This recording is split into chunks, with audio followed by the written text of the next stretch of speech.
Okay, we'll go ahead and get started. Hi, everyone. Thanks for joining today. Welcome to the Inbound Lunch session for February 2017. Hard to believe we're already into the second month of the year. What we're going to cover this month, or this month's topic is e-commerce for associations.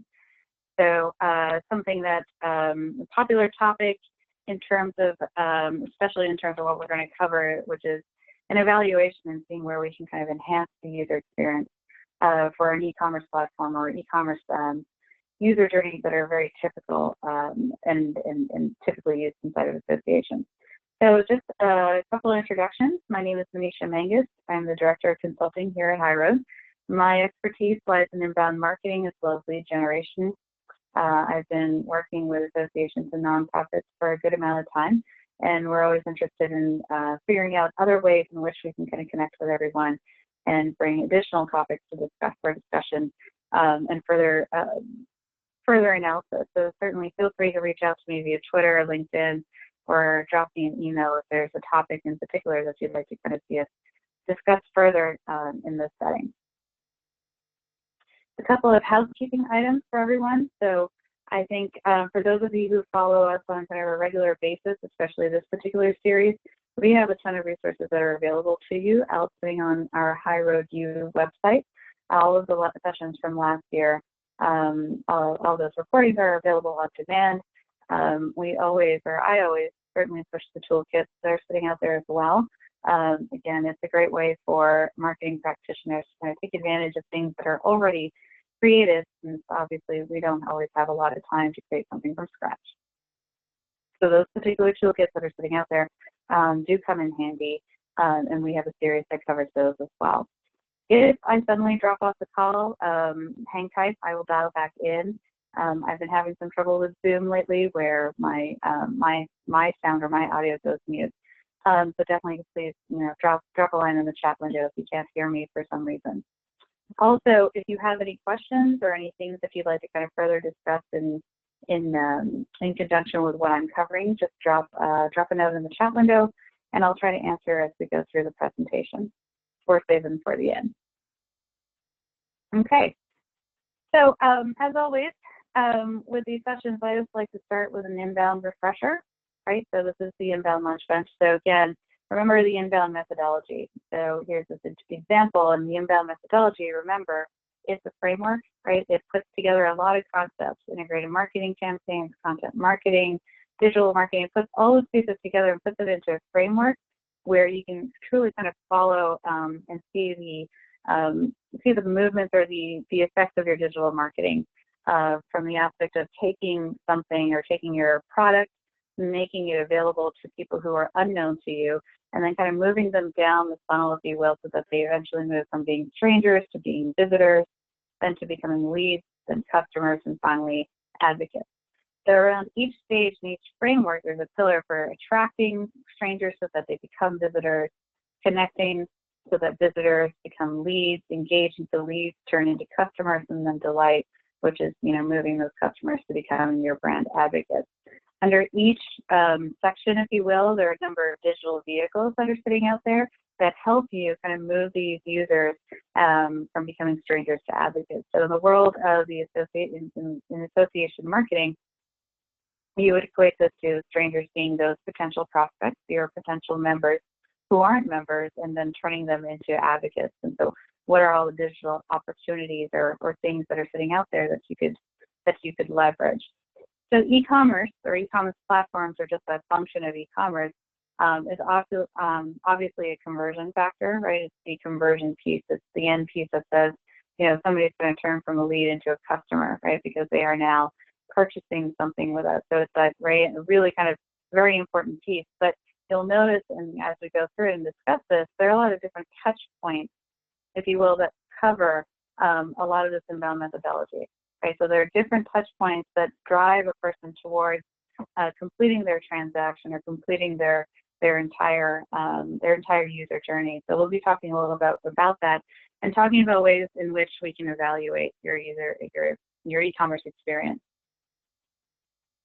One of the things I also like to kind of go through as well, and just kind of have everyone keep at the back of their mind, is what we're calling the smart MarTech stack.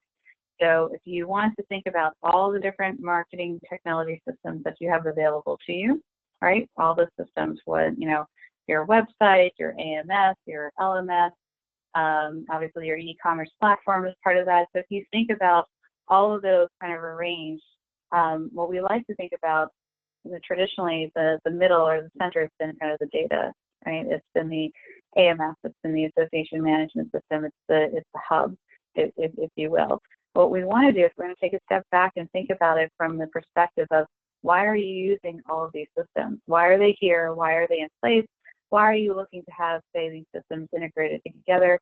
The idea is now it's really centered around that user, right? We often, you'll hear a lot of people talk about that market of one. We have come now all the way down, to this phase where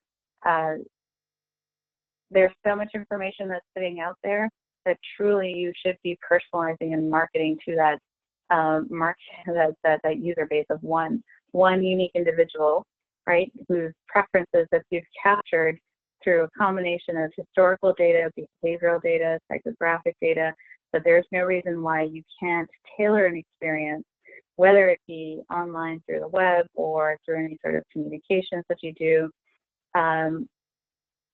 There's no reason why they can't be tailored to that one particular person, right? So what we like to do is kind of in conjunction with going through the inbound marketing methodology, also always remembering that, at the heart of all the systems that are sitting out there that are in your MarTech stack, the reason they're there is to support your user, your targeted person, right? And all the data that you're collecting is, again, to ensure that you can move them from becoming that stranger, from being that stranger to becoming that advocate. So a couple of things when we think about e-commerce and things I want you to think about and keep in the back of your mind. One is that it's rarely linear. That buyer's journey is very rarely linear.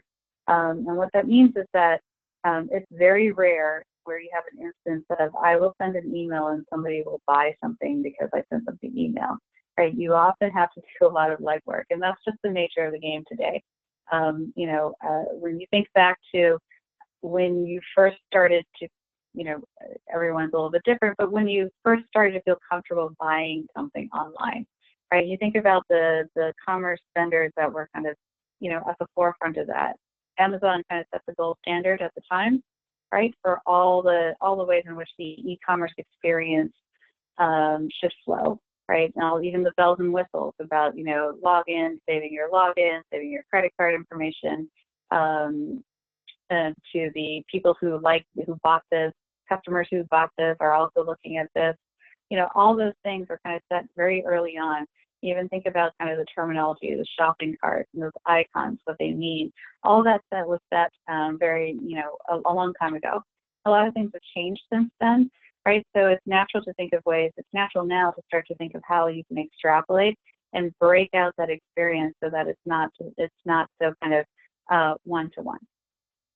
And the idea here is kind of acknowledging that it is not easy to sell a product, right, to a user that lives in this world today of everything at my fingertips, things you should definitely know everything about me before I even buy something.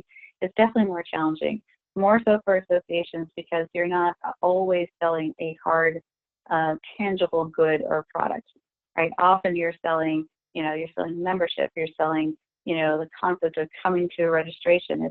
You're not selling shoes, right? So it makes it a little bit difficult, to kind of enhance and widen up that experience. But what we want to acknowledge here is that there's several touch points before the buyer actually buys something, right? In kind of the old traditional model, most organizations would take one touch point and really enhance that and leave the others behind. You're not really in a position to be able to do that. You can't really afford to do that now simply because the nature, again, of that user has changed. They can leave. They can be on their other device. They are much more in control of the experience than we are, right? We can't dictate that control and flow. That's why we're going back a little bit and we're encouraging everyone to take a step back and recognize that the journey is rarely linear, that there's several touch points before you actually get to that point where the person can actually buy something and convert, right? So this is where marketing automation programs are helpful because they're tracking all those touch points and they're collecting all those data points and giving you avenues in which you can insert yourself into those journeys to remind them, to encourage your stranger, encourage your person to actually go ahead and make that purchase. The whole point is now to insert yourself into that touch point area and create kind of a demand, right? And trigger, contextual content based on those touch points. So what that means is that there's additional value to inserting yourself as part of the conversation, not necessarily just to send an email, but to say, I know you were looking at this, you might find this useful as well. Or we're holding this for you in your shopping cart. Are you sure, you don't want to buy it? Or a reminder to say that we noticed that you signed up for this webinar. It will happen tomorrow. Do you still want to register? Do you still want to consider registering, right? It's trying to bring some context into your purchase and demonstrating that you're not the anonymous user that perhaps in the past you might have been, right? So the whole idea is to say, right, we go back to our image here, right, where the user is at the center, right? It's all of it is to say we know who you are, we know what you like, we know what you represent to us, therefore we're going to put everything together and put it in such a way so that you can buy and feel good about that purchase. So when we think about those typical touch points, I want you to think about it a little bit from the perspective of inbound marketing as well, right? So if you think about it at a very high level, it's one possible user journey, right? But it often starts with, in the frame of, if you remember, in the frame of inbound marketing, it often starts with a search. It often starts with pulling up browsers, typing in, you're looking to solve a problem. You have a pain point that you wish to solve. So therefore, you're going to search and see what's out there that can solve your problem, right? So now kind of what we've got here going on is essentially all these digital vehicles that are now working to push you towards something and have that interaction and push you towards that touch point, right? So we start with a search for SEO, and that is why inbound marketing, as well as content marketing. So inbound marketing will put places a very heavy emphasis, if you've noticed, on SEO. SEO stands for search engine optimization. And the idea here is to say all of your content, all of your kind of outposts that are sitting out there, your blog, your website, your event conference site, all these digital properties that are sitting out there really should be optimized so that if someone is searching for something or searching for a phrase or a term that is relevant and should bring them to you, that actually that should happen, right? So this is why there's heavy emphasis often on search engine optimization and making sure that you've got primary keywords seated in all of your content, that you're really kind of aligned internally in terms of what those keywords are. If you are doing an additional kind of paid SEO or pay-per-click through Google AdWords or something along those lines, that you're kind of in line and you are all in alignment with what the end result needs to be. So let's say you searched for something, you found some results, and now you're directed to a website. You're directed either to your main primary website or perhaps a blog that has some information, right? So the journey then is, jumping to your blog. Let's say your user then visits a couple more pages. All of that is tracked, and all of that has to do with your website, right? So now you're starting to see your journey. You're starting to see that it's really important for your website to be sticky, right? And what that means is to make sure that your website has the information that the person was looking for, as well as has enough kind of additional contextual information to make it far more compelling to either come back or continue to browse. So let's say your user, visits a couple of pages, is still thinking about it, and now they're in kind of the decision making mode, from our methodology. They're not quite sure, they've thought about it, and now they've left, right? So the idea here is, okay, as a digital marketer, what am I going to do to bring them back? If they're a stranger to me and they've not signed up for anything while they were on my website, I wasn't able to capture their information or capture their interest enough to give me, for them to give me their email address. I really got to think about how am I going to get back in front of them and remind them that, hey, you were looking at this, you might want to give us another thought, or have you changed your mind, or have you changed your consideration factors? So one of the ways in which to do that is to think about retargeting. The retargeting you may have heard is, you know, ad rolls are popular in Google. Google Analytics also has it, right? So the idea here is to kind of say, if you visited my website and then you've left, you know, through various partner display networks, you may see one of my banner ads as you're browsing, you know, any other site. So you could be on CNN, you could be on Fox News, you could be on Yahoo, you could be on all these other informational sites that don't necessarily have anything to do with my product.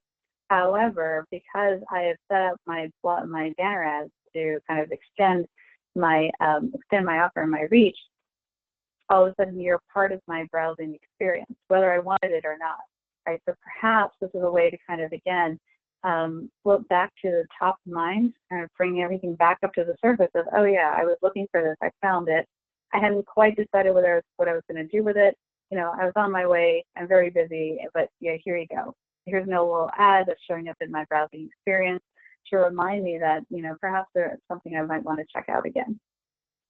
So I encourage you to think about your own browsing experiences and see, you know, how closely this aligns. So this is now pretty much a typical journey in what we're getting into. So let's say, you know, you see a couple of retargeting ads, it brings it top of mind.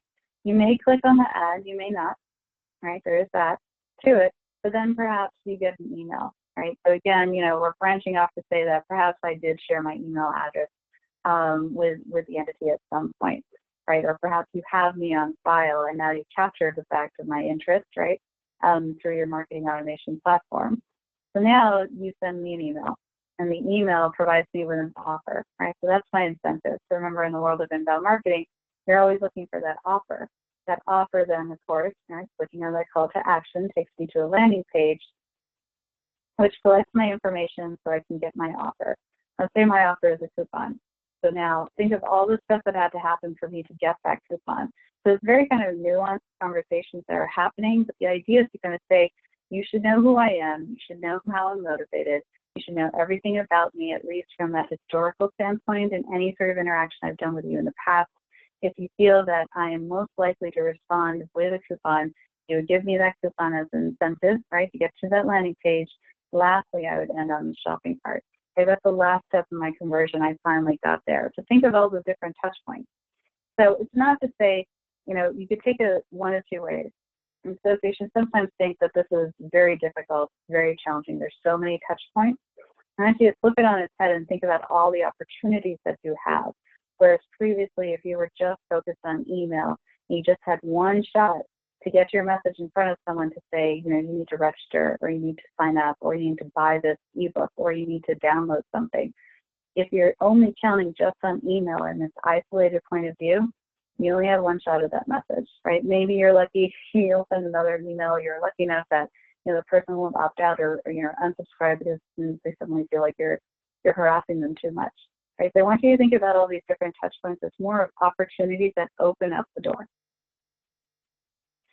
So really, I want to take the time that we have to kind of show you some examples of what we've been, what you could see sitting out there, right? So the whole point is to kind of say, I want you to think about when's the last time you really looked at your e-commerce experience, right? And think of it from not necessarily, you know, some of it is technology, right? But a lot of it, you know, again, as we saw with these touch points, a lot of it you will be able to control. We've always had the kind of the stand back, push back of kind of, it's a technology, we know it's clunky, there's nothing we can do about it. And we want to say that that's not necessarily the case anymore. Perhaps at a point in time it was based on technology, user interfaces were very limited, it was very expensive to put a platform in there. And you know, in this day and age, there are a lot of other options available to you. You don't necessarily have to host the platform, you could outsource it, you could white label it, or you could buy into white label products.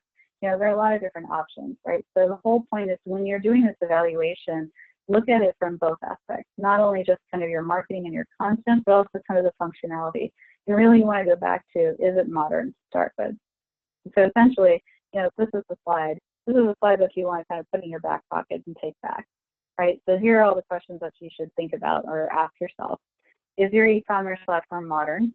And does it look easy to use? I will tell you, kind of in all the consulting that I've done recently, that is usually one of the biggest pain points that we often try to get through, right? We'll see very successful completion rates in terms of, you know, bringing the user to the actual product page, knowing that they're spending a lot of time, we're looking at Google Analytics, we're seeing all the analytics kind of say that here's the user journey, that we track them. They came from the banner ad, they came from the email, they came from our promotional materials, from our social media paid advertising. They landed on the product page. Highly successful, right? If we're tracking results and monitoring, we're very happy with that. But then they never buy, right? So, really kind of critically looking from page to page, what happens, right? So let's say if your system doesn't look, if your platform doesn't look very easy to use, you're likely going to lose some of those people that you work very hard to kind of bring to that page, right? So you really want to evaluate it from a critical eye, not to say, you don't want to go and say the aesthetics is it ugly. You really want to think about, is it easy to use? That's really kind of rooted in that. And does it instill buyer confidence, right? So again, everything, around the page. So this also has to do with content, right? Are there appropriate labels? Are you representing your brand, or is it representing your brand in the right way? And then do you have the right information to answer the questions that are part of that buyer's journey? So even on the page that you're looking at, do you have contextual information there to either cross-sell, upsell, or show or demonstrate that, yeah, this is something that I still want to buy because it solves my pain point, right? The really well put together e-commerce experiences are the ones that really have additional ways to further engage with the user. While it is about, the thing that's in my shopping cart, do you want to buy it? You also want to always think about additional upsell, cross-sell opportunities, right? Additional ways in order to demonstrate that, you're going to buy this, but I really want you to think about coming back and buying something else from me as well, right? And so that's the whole thing. So again, I encourage you to go through your own retail commerce experiences, because they've done a good job, right? That's what they do. They really enhanced it. And so we're going to go through a couple of examples so that you can be inspired from that.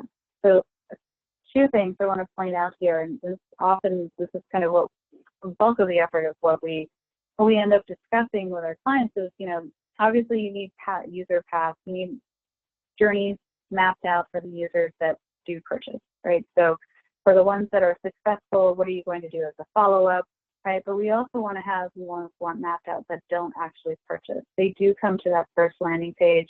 They do give your information to get that coupon code. They end up on your product page. They're almost there, right? So maybe they're on the checkout page, but then they actually never buy, right? So what happens, right? And we call that cart abandonment. What is the reason behind it? So we really want to think about not only how you get there, but then more importantly, if they don't do it, what do you want to do, right? So we should never feel like, oh, they're gone. That's it. We'll leave them alone. We won't be able to get them back, right? Because that's not the case anymore. From a technology standpoint, in the world of MarTech, there are a ton of things that you can now do to be able to at least track or monitor or be in a better informed position to do something about that. So I'm going to take some time to go through a couple of examples. So Starbucks is a pretty classic example, right? So a couple of things here, and you'll notice that everything I'm pointing out here is really on website design, it's on content. So think of all the ways that you can kind of cross-sell, right? So if you click on shop under their tab, they give you all the different ways in which you can kind of select your content, right? And there was a point in time where people thought that, no, this is overkill, we don't want to show that much information, but this is to be expected now. You definitely want to demonstrate the depth and the breadth of everything that you have to offer in one click, right? And that's the idea. Nobody's going to search for something. Most of them are browsing, right? You want to give them a way in which to kind of to see all the depth of information that you have, or depth of product offerings that you have, so that they can make their choice. In there, you can do additional stuff, right? You see how they've done shop. They've given you coffee, tea, drinkware, equipment. They've kind of already done a little bit of what traditionally we used to do as part of information architecture, which is how do you slice and dice your information? How do you want to organize it and present it, right? In addition to that, they've thrown in kind of my Starbucks idea, learn more, a couple of things, right? Corporate buying, like they just put in everything possible, because they know that if there's one tab that you're going to click on, we definitely want you to walk away, or at least know that we've got everything here for you. So another way in which to kind of, again, cross-pollinate and cross-promote, which I think is very powerful, is that if you are browsing on product pages, or let's say it's a brand new product release, or it's a brand new webinar series, there's no reason why you can't also do some cross promotion to get the person to sign up, right? So again, you'll see this very often, especially, if you're cleared your cookies, if this is the first time you're coming to a website, often you'll get the big pop-up in the middle that says, that says, especially from retailers, that say, if you give us your email address, your first purchase will be 10% off, or we'll give you free shipping, or here's the code for that. Just give us your email address, or you recommend, why don't you refer a friend if you're a returning visitor, right? So there are all these little clever ways in which to additionally make, not only the website sticky, but really kind of additionally collect additional information, right? So if at nothing else, right? So again, think about this as another touch point, but if nothing else, if you don't buy, at least I will have captured your email address,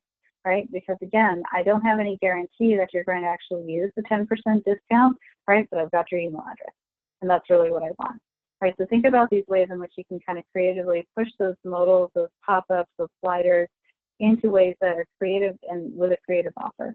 Because that is often something that, again, leading up to that buy, up to that shopping cart is still part of the journey. You can make that journey as, rewarding to you internally as possible. What I like about this example here in particular is that what Starbucks is doing is they're selling subscriptions, right? So this is, again, a little bit more of an extrapolation that's more appropriate for associations to think about, what they're doing is they're essentially saying that, why don't you subscribe? Why don't you sign up to an offer that we have, while you explore stuff? So you can build your order, sure, but, it's reserve your subscription. And if the pop-up is very simple, right? It's just the concept, again, that, while you may be easy to sell goods, right? It may be easy to sell actual products that are tangible, right? There are additional ways that you can cross-promote and get those non-tangible revenue streams as well, right? So I think it's a great example of, selling it's a great example of kind of putting out there, buy my product versus subscribe, right? So buy a subscription, and again, every single step of the way, if you're comprehensive and you're diligent about showing all the different options, you're more likely to get that upsell, right? So look at the example here where, I just kind of circled a couple of different things that are on, the checkout process. So, what's really nice about this, again, is that it's very engaging, it's inviting, it looks easy, they've numbered everything, it's only 4 steps, right? They tell you up front, right? It's not like you go from screen to screen and you're wondering, like, how many more do you have to do? I don't want to create an account. I don't want to create a user account. I just want to check out and pay for things, right? So the idea here is to try to say, you know what, we're going to set your expectations in advance.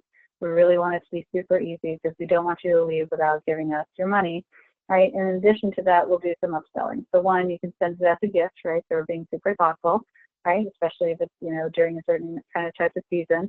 And in addition to that, we're giving you options to say, we're already kind of setting your mind to say that, oh, I might want to come back later, right? So there's the later button. It's a very clever way to kind of set that expectation or that return behavior and set those patterns of behavior. Lastly, I want to throw something in here that, if you subscribe to this, right? So what you did is you bought the individual product. You bought the individual, you registered for the individual webinar, however, it's part of a series. So, if you subscribe to this, you'll get 5% off, right? If you buy, it's a bundle, right? Essentially, you're introducing bundles, in a very kind of laid back way, but it's very clear and it's easy to see, right? So it's an easy way to upsell. Right, so these are the types of things that, as an analyst, you really want to see this because you're expecting that you will be getting, better results. You'll be getting more data as to people who are interested in your product, in your new product offering, and you'll be able to kind of gauge at what point did you lose them if you did lose them. You'll see this in other experiences as well, right? So just a cross promotion. This is very common now. Right? If you're buying something on Amazon, if you're buying something on Overstock, you can get, go ahead and sign up to apply today for the credit card. You'll get a certain percentage off, right? So again, this is a bundled idea that, is now kind of open and available in that shopping cart experience. What I like on this one, and this is one, again, to think about, from that user experience standpoint, is that you can cross-promote your stuff as well in your program. right? So not only are you kind of, we're looking at the credit card offer, but they're also trying to say, become a Gold Club member, and, you'll be able to kind of get this as well, right? So there's no reason why, as an association, you can't also kind of do that type of, this is a banner ad, right? It's nothing more. It's not like a complicated, sequence of events or technology or some sort of code that needs to show up. This is really, the Gold Club member is a banner ad, right? So once you kind of take a step back, if you think about it, it's a banner ad. Now go back and think about what are the things that you could throw, what other programs that you have that you could put into a banner ad and have that are relevant to, what you're purchasing. That piece, that last piece that I just said, taking that banner ad and making it relevant to the piece that, or the product that you're just purchasing, that's where you lean on data and technology, right? But the banner ad itself, that's not something complicated, nor is it technical. It's something that internally you probably have access to. You probably have a whole roster of them sitting there that you could think about, right? So a lot of this effort in terms of inserting yourself at different touch points and making meaningful, relevant extrapolations so that everything resonates, all that is effort, but it's not a technical effort, right? The technical effort is to say, now that I've said, right, this product, right, now needs to be combined with this particular program, right? That's the technical effort. And again, you're now in a better position, kind of where we are today, kind of in the world of technology, is that there are a lot of platforms that can do that for you. And on top of that, provide you with a lot of meaningful data as well. So what we also want to do is think about things from a different perspective. So I encourage you to think about how you could break that traditional model. Right? So typically what we've seen is that there's an e-commerce site. It has all the products listed on the e-commerce site. You've got some navigation across the top, some navigation across the side. You've definitely got a search bar just in case you're not able to search, you're not able to find what you're looking for. And usually it's all contained, right? So marketers, we're usually very frustrated because we say, can't we just take the actual product page, drop in the URL so that, from the email we go straight into shopping cart, or can't we do these things where we bypass that e-commerce storefront? And it's a shame because originally the e-commerce storefront did have that first page, did have a primary purpose. The problem is, just from that perspective of you have so many products, everyone's fighting for that real estate, it's now become something very unmanageable. It's got a whole bunch of stuff in there. Very hard if you're being very targeted, right? It's just, you feel successful, like that's great. I got my personalized email out. I targeted a certain group of people. I've definitely directed them here, and then, the limit is that you can only dump them out onto the storefront homepage, and now you've lost them because you're not quite sure if they're going to be able to get to that product, or if they're going to be able to, find the information in a compelling or, relevant way, or if they're going to get, understand kind of where you've left them and what their next step should be, right? We definitely, as marketers, we don't want the user to guess where they should go. We don't want to guess where they're going to go. We want to know what do we want them to do and where are they going to go next. So think about it, from this perspective where you can build a microsite for your individual products. If you're launching a new product or program, it's an opportunity for you to build a completely separate website. You can reduce the text, focus on the content that actually answers the question on the buyer's journey. This is where SEO becomes very important. Even when you're purchasing Google Ads or you're purchasing AdWords, you can point them particularly to this website, to this microsite for that particular product, right? It gives you a chance to truly separate your product and your program from all the other noise and clutter, right? It gives you a chance for further personalization where you can kind of really, from a UX standpoint, really demonstrate that and kind of have the personalized text on screen, a lot of more visual space, right? And so it becomes, it's an easier way in which to float up or float to the surface the information that you think will compel the user to actually move to that next step and add it to their cart. In addition to that, you're just bringing content to the surface in a different way. So, we're trying to break through with different models, and that's one of them you might want to think about. Other things as well, and this is one that organizations struggle with, which is evaluating kind of the cross-promotion efforts, right? So really think about, how can you truly demonstrate that this product solves your problem, right? Because ultimately, remember, that's the fundamental driver of inbound marketing. So what do you have at your fingertips that you can kind of put together? Do you have pull quotes? Do you have testimonials?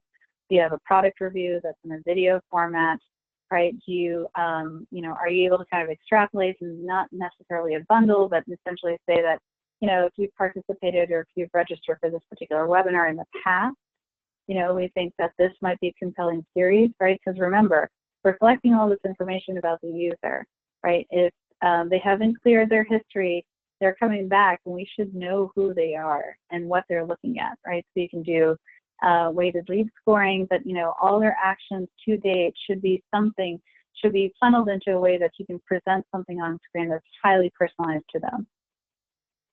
Other things that they might be interested in are information, right? And do you push content out, or do you push that information after the user has actually left the site, right? So again, from a cart abandonment standpoint, what can you do to follow these people after they put something into their cart that they haven't actually bought, right? So from an informational standpoint, here's one item where you're actually looking, an example of where you're looking at an article. You're already hooked. You've found your article that solved your pain point, whatever it is you were searching for, you're already looking at it. However, as associations, you offer much more, right? So, and much of it is complementary and meant to be of additive value, right? So the idea here is to kind of say, take a look at all the similar articles that are in this journal that are of this topic, right? It doesn't have to be complicated. It's subtle, but it's there, right? And that's the idea, right? To kind of you could do pop-outs, you could do modals, you can do sliders, anything that just demonstrates that, hey, you might want to sign up with us, you might want to provide your email address so that you can get notified of additional updates. And that gets triggered just simply because you can see in my browser, my mouse is kind of going over the X to close out the browser, which means I'm ready to leave, right? So just that by sheer nature of my moving my mouse, I get a pop-up to say, just before you go, either do you want to bookmark this page, do you want to save this for later, do you want to give us your email address so we can send you more updates like this, right? Or do you want to, take a look at something before you leave that is of similar interest, right? So you may have heard us talk about this before, but Bright Info is an organization, it's a company that actually does this. They've got an algorithm that goes behind the scenes, and it uses its own algorithm to compile an index, essentially index all the content that's sitting on your site, even behind gated pages, and then kind of figure out the balance to say that if you're looking at this page, then you might be interested in this particular piece of content, right? And so they found that the open rates and the click-through rates, just the time spent, right? Bounce rates go down. You spend a good amount of time on the website, which leads to some sort of conversion. Specifically, it takes you down a path where we kind of put it together so that the end result is you're looking at something that prompts you to download the ebook or download the paper or download something, right? So there's ways in which you can kind of continue to put stuff in front of people so that they continue to stay with you, right? And move through that buyer's journey. So if you're using a marketing automation platform, you'll see options like this where they actually say, go ahead and show them what they want to see, right? So based on what you know about them, you can present content to them. They call it smart content, dynamic content offerings. Either, whatever it is, it's an opportunity for you to kind of identify criteria. And then based on that, if the user matches that, you put stuff in front of them. Right, so that's very popular, and there's no reason why you can't overlay that on top of your e-commerce experience. Right, so again, you should have at your fingertips historical transactional data, right? Past purchases, past registrations, even past just viewing behavior. Right, someone who returned to the page, twice.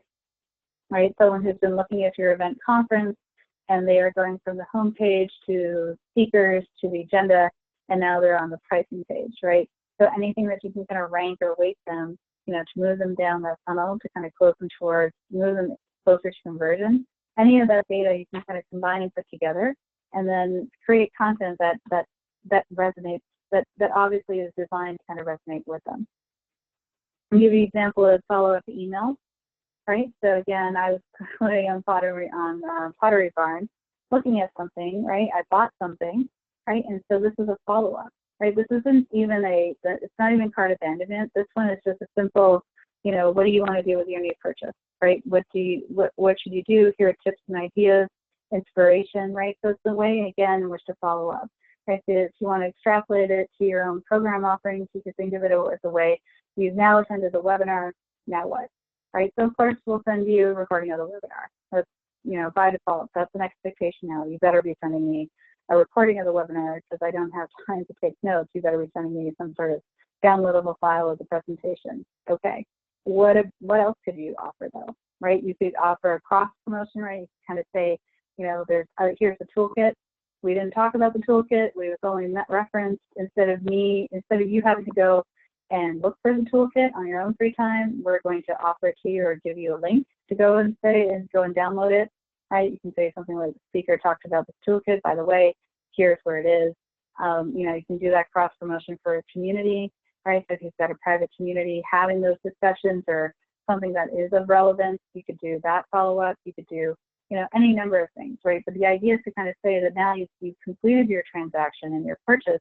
How can you extend that buyer's journey further, right? With the intent to, remember, going back to our inbound methodology, the whole intent of success is not only to get them to become customers, you want to move them so that they become your brand advocates, right? You want to move those members so that they are kind of tweeting for you, they are representing you, they're making recommendations and doing product reviews for you. They're doing all sorts of things like this for you, right? And the idea is to kind of say, you already put out a lot of communication, right? You're very good at doing member retention, right? This is an extrapolation or extension of it, right? That is very highly personalized, but in a way that's designed to do the additional upsell. It's not a hard sell, right? But it is something that you remember to say, oh yeah, you know what?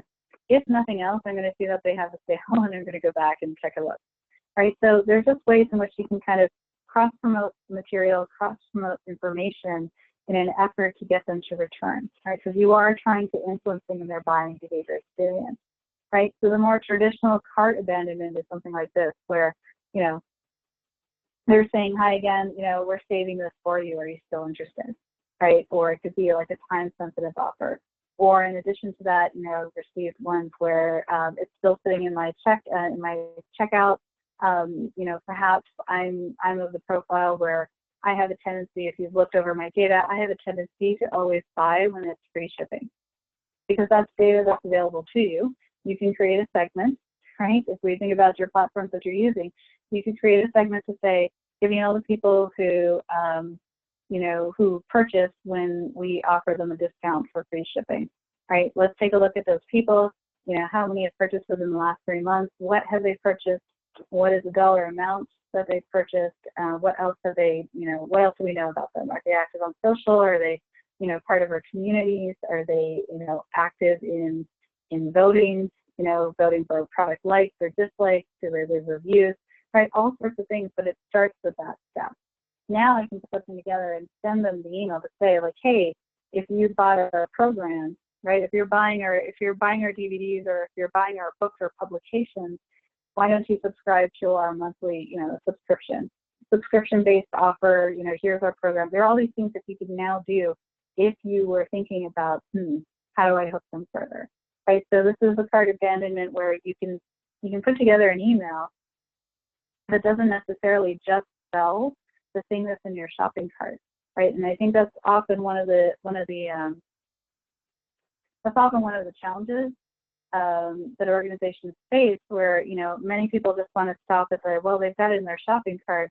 We just want to make sure that they buy that, right? And that's not necessarily, that's the short-term view. You really want to think about how you can influence the longer-term view as well, right? So the longer-term view is essentially to kind of say that, hey, of course, hopefully you come back and buy the thing in your shopping cart. Perhaps you haven't changed your mind about that. But, we know all this stuff about you. You might be interested in this altogether, right? So that's the idea. Buy the short term, obviously. Buy what's in your shopping cart that you didn't buy. But more importantly, make sure that we're bringing you back so that you can see additional information or additional programs that we have for the upsell.